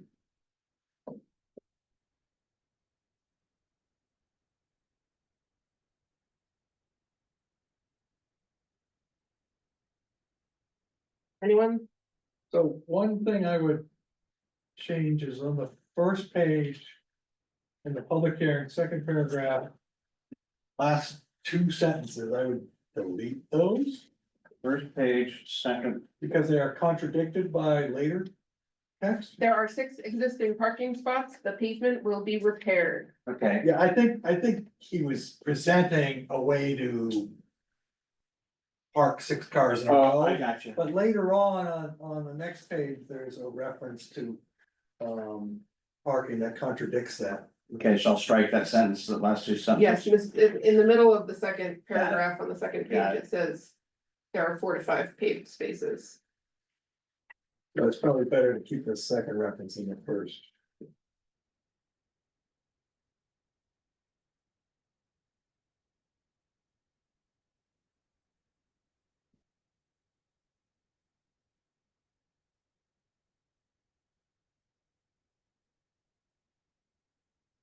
All right. I'll make a motion to. Hang on a second, I'm sorry. You didn't study these ones ahead? Oh, these ones that came in like on the way here. Oh, well, there you go. It's fell down behind my desk for 2 months. Really? No, it's this guy lost somewhere. I'm sorry, no, this isn't the one I was thinking of. I like that image. Go for it. I will make a motion to approve the minutes from April 23rd, 2024. Oh, sounds good. We will vote by hand. To approve the minutes. A little before my time, I think I'll get read through this one. Really? Just me Yeah, I have 2 voting. You wasn't watching us that whole time? I mean, yes. in his dreams. I played the Oh, recording yeah. for him, yeah. All right, that was 3-0. Okay, thank you for that. And now we have a town planner update. Very brief, Thank you for the bullet points. the, well. The Kenzo 40Bs, what everybody's talking about, I'm gonna keep that as a permanent discussion item on ours, on our agenda until. It's done, there's a lot going on with it, I'll keep you in the loop. Jeff came out last week, we went on a site visit. Thank you for coming out, Jeff. It is, well, we learned a lot about the site. That's an interesting tone of voice. Well, I pulled in and I called Bill. My phone actually died, but like I've never driven down that driveway. I was sitting. Right. Like, no trespassing. It was like, where are we supposed to be for that? Yeah, it was a bit, but, so the bottom line though is our comment period, which I think I've got comments from everybody pretty much. Hey, if not, I'll double check, but I'll compile them all. Some of them said the same thing, but my plan is I will, consolidate them, put them together as a planning board, send them to you to make sure they're good. And then, of course, you comment on your own too, if you wish. But from a planning board standpoint, I think we got some really.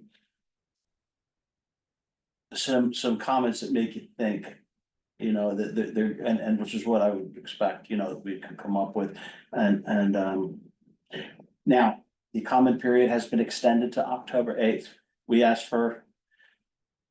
Well, typically, you're allowed to ask for a 30-day extension for the comment period.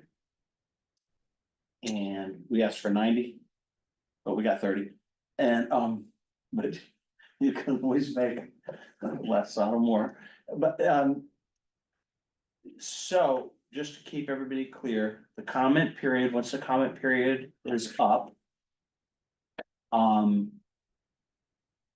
The state, through their subsidiary, in this case, Mass Housing Partnership, will determine if the applicant is entitled to a letter of project eligibility.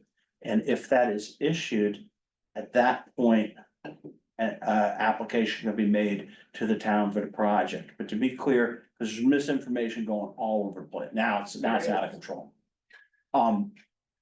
No application has been filed to the town yet. It could happen pretty quick. But as of right now, nothing has been filed with the town. We've been notified that Avalon has requested a letter of eligibility.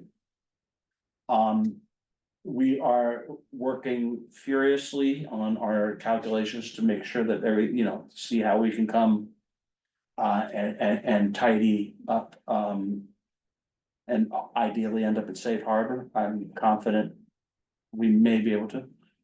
But I don't see that where anything's gonna happen before the comment period. Right. When you say they haven't made an application, you're saying the comprehensive permit application has not been made. Has not been They filed need with to the do town. this Eligibility thing. That's correct. What's the timeline on the response about eligibility? Oh, once it's delivered, Mhm. or once it's closed, they make it, I think it's 30 days. Okay. Well, they said there's no like statutory time frame, right? That they just look at all the comments. They're gonna look at, yeah, they may want more. The one thing they did say, which I found troubling, I'm sure Jeff did as well. We discussed the availability of water. And while, of course, the project cannot be built if there's not water. That doesn't mean that would hold up approval of a project. It just means a project That can't, that can't be built without water. so they'd be sitting and waiting. Yeah, here's the problem with that. There's two problems with it. The first problem is that if like something like that happened, it's bad for us. Forget the location anyway, with whether we like it or not. In my opinion, if that, you would have to allocate the other resources for 200 units. Right, and that would be taken away from elsewhere. Right, if we had another project that's, Right, if we get a MBTA appropriate That's right, project in our exactly. spot, we wouldn't be able to say yes because we don't have the water capacity. And then- It's being held. there goes all our planning out the window. Right. The second thing is, I don't know if they find water tomorrow. I don't know if they have, I don't know. Maybe there is water tomorrow. I don't know. Right now, we don't know of it, but there's other issues that I think we've seen some really good comments with that, so. Other stuff that's happening, we have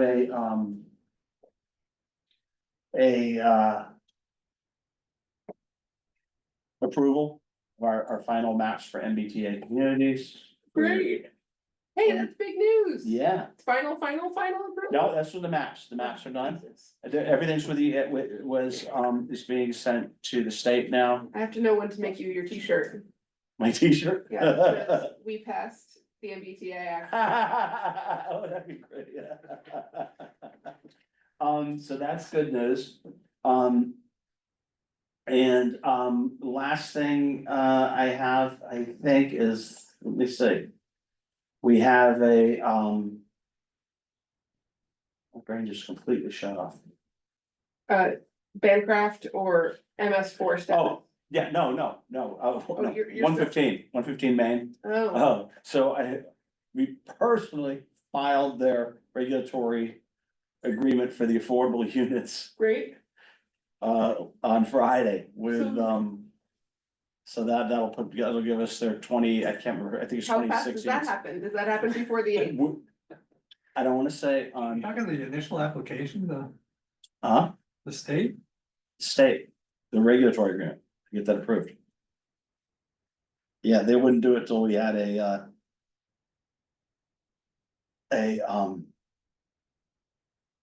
Stayed with. Yeah. Oh, there was a, right.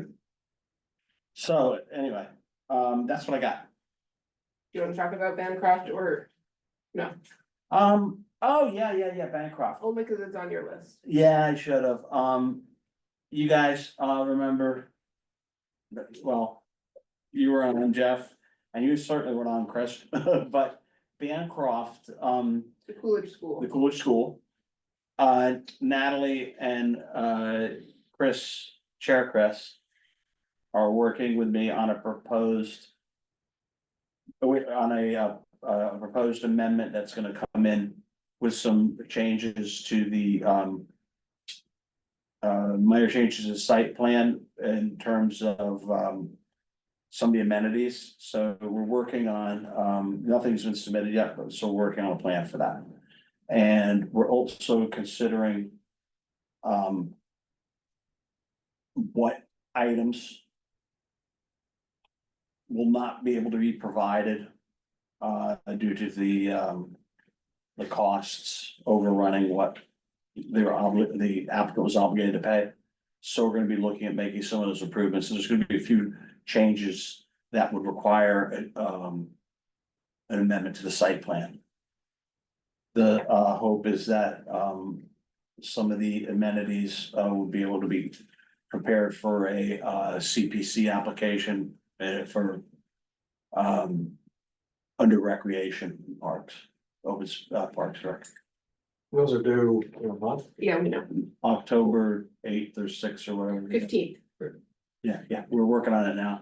The thing is, it's just, You don't have a lot else going on, so it's good that you have that to work. I don't know a lot else going on. No, it's not that, it's the costs, I just have to figure out, make sure costs. Yeah. I'll have it, I'll get it done, I got half done. And, that's all I got, isn't that enough? That's enough. And, good. You're drawing a lot over there, Bill, you're doodling. Yeah, what What are you Yeah, doing? I know. Oh, no, You don't don't do that. Don't do Oh. that. I figured it out. No, don't do that. Okay. Anybody wanna make a motion? Jim, Anything on the ADUs? Yes, the extension, the AG asked us for an extension. Right, but No, nothing since there that. hasn't been any discussion or. Well, did you go to the workshop on it? I did. Went to the first one. Yeah, Judy Barris? Yeah, we both went, although I was. They were gonna maybe update slightly on the second one, but I forgot when that. Maybe, yeah.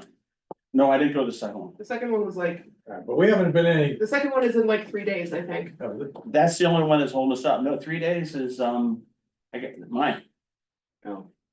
With Chris Arsenal, we did it at his place, and now he's sick, so I gotta do it on my own. Oh, about what? Where his project he's working on down in Austin. Oh, And, fascinating. yeah, and he's got a, he works at the, for the school, and they've got this new area, it's part of the campus, but they're making it like a mixed-use village Really? with, it's got, The ERC, yeah, ERC, EIC, what was it? Enterprise Research Campus. Anderson, yeah, they're gonna put, I can't remember how many units, they're putting affordable units in there. They're putting in, more office Is space, this public? yeah, Public-private partnership. public-private partnership, The old rail yards, What? the old rail yard. Oh, yeah, pretty cool idea, and, Isn't that separate? I think, It's well, two- They yeah. got two massive things. The rail yards, I don't think is quite under construction yet, but so, yeah, that's pretty cool. interesting. All right. And October 31st, before you go trick or treating. Legal update we're having presented, that we're sponsoring, Wait, what? a legal update, all planning law updates. Oh, great. So everybody can come, it'll be a freebie, Great. it's online, it's not On the 31st? on 31st in the afternoon. Oh, yeah, I'm not doing that, but enjoy yourself. What do you mean you're not doing I'm it? gonna be wearing a costume. I'm not going to a webinar about, It's at noon. I start Halloween very early. Yeah, but you can have lunch in your Halloween. I did mine, I scared my daughter's corgi with my outfit, I already got mine. What is it? Never mind. Wait, anybody wanna close the meeting? Okay. Fine, I'll make a motion to close the meeting, jeez. Thank you. All right, by hand. Great. Thanks, everybody. Wasn't me.